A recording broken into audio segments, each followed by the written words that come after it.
Alright, so this would be my third YouTube video.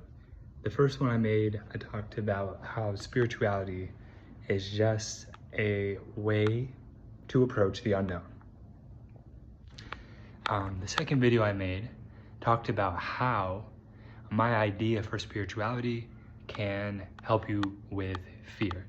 So the idea that I have for spirituality is wisdom, beauty, love, and truth. It is that simple, and it touches all of the relevant bases that you need a spiritual framework to touch. So I was thinking I would just talk a bit about wisdom, beauty, love, and truth. So each of these ideas, in my mind, is highly compelling, deeply satisfying, infinite in scope, and never fully attainable and understandable. It is possible to spend a lifetime studying, focusing on one of them, and never be able to truly explain it in a meaningful way, never be able to embody it fully, and never be able to say you've reached the bottom, you got it. And that is the value of each of these ideas and why together they make a whole spiritual framework. What is a spiritual framework? It's just a pattern, a thinking pattern that you can draw on that will keep you moving in the direction that on a deep spiritual level you really actually want to be moving in. Do I want to be moving in the direction of ugliness or beauty? Beauty, right? Nobody wants to be ugly. Do I want to be moving in the direction of foolishness or wisdom? Of hate or love? Of lies or truth?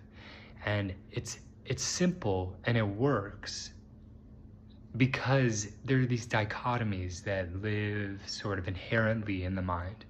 When I think of beauty, one of the best ways to understand it is that it's not ugliness. When I think of love, I know that it isn't hate. And everybody might describe each one of these things differently, but each of us can have a meaningful personal relationship with these ideas. They live in your head in a way that's different than how it lives in everybody else's head. And so you always have something of value to offer on these fronts, especially if you're trying to align with them. So they're sort of infinite in scope because nobody ever said like, oh, you're wise enough, just stop now. Or like, oh, we have enough truth, or our truth quota is full, let's just start doing lies for a while. Like, it just doesn't work that way. However much you have of wisdom or of beauty, love, or truth, you're never fully complete in them. You never have enough. But there's nothing wrong with pursuing these things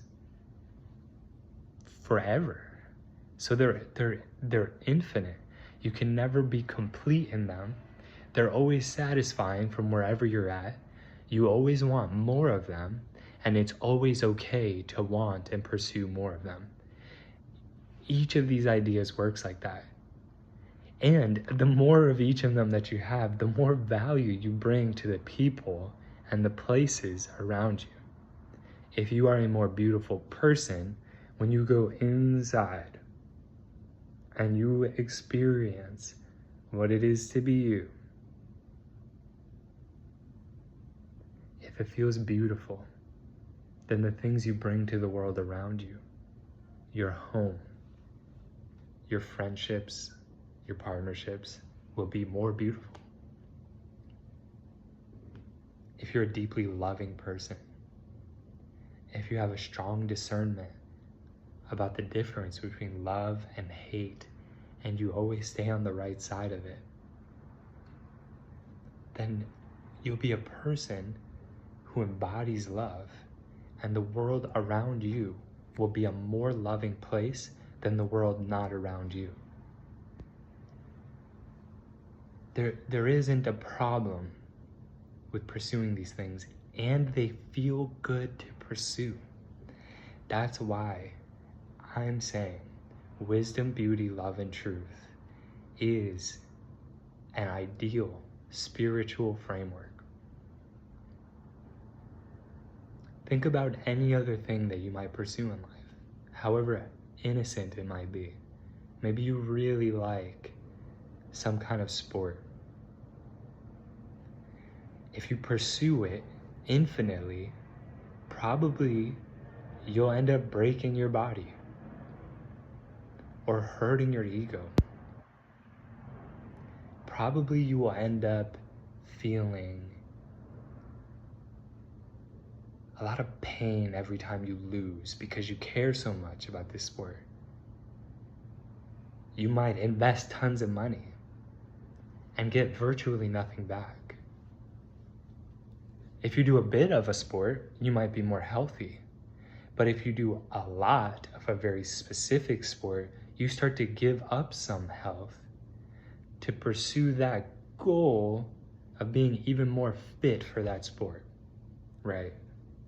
If that one, maybe it's not that obvious, maybe you've thought about it before, maybe nobody's watching this video, but whatever the case may be, if I like to ride my bike a little bit, then I'll be a healthier person.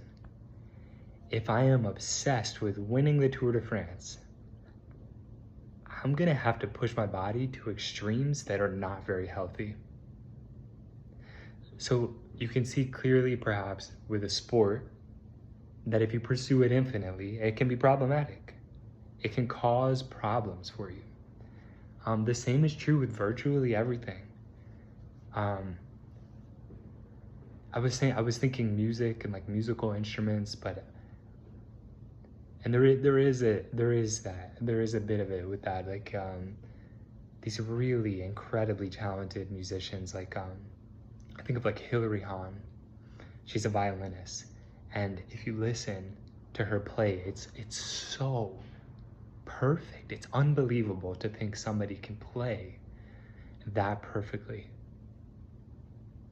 And it has so much character to it, but it takes a lot of sacrifice to get to that point. For decades, she's been playing for like what, hours and hours a day?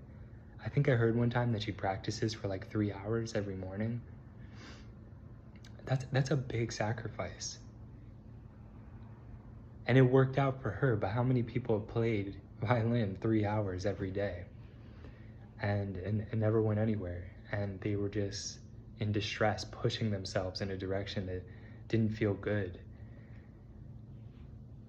Music, sports, I mean, honestly, just pick it. Whatever hobby, video games, reading, maybe you play chess, maybe you like to dance, maybe you're an artist. You push yourself and push yourself and push yourself. These things are outside of you. They're creations, and something we create can't fulfill us. They can just be an expression of our fulfillment. Wisdom, beauty, love, and truth. These are ideas that are attached to something deep in the human experience. And so the more you pursue them, the more whole you become as a person. Now, if you only pursue one, I would argue you're going to be a bit lopsided. And I do think that people will know you for one or the other. Perhaps you're a very truthful person, and people will see you as that. But you need to have wisdom and beauty and love as well, or you're not going to be well-rounded. But whatever the case with all that, this main idea that each of them is attached to something deeply human, and then the pursuit of them will make you wholer, that it feels good to pursue them and embody them more and more. It feels good to learn about them. There is no limit on how healthy it is to pursue them if you're working in balance, and it's better for the people around you. It's a win-win-win. win-win.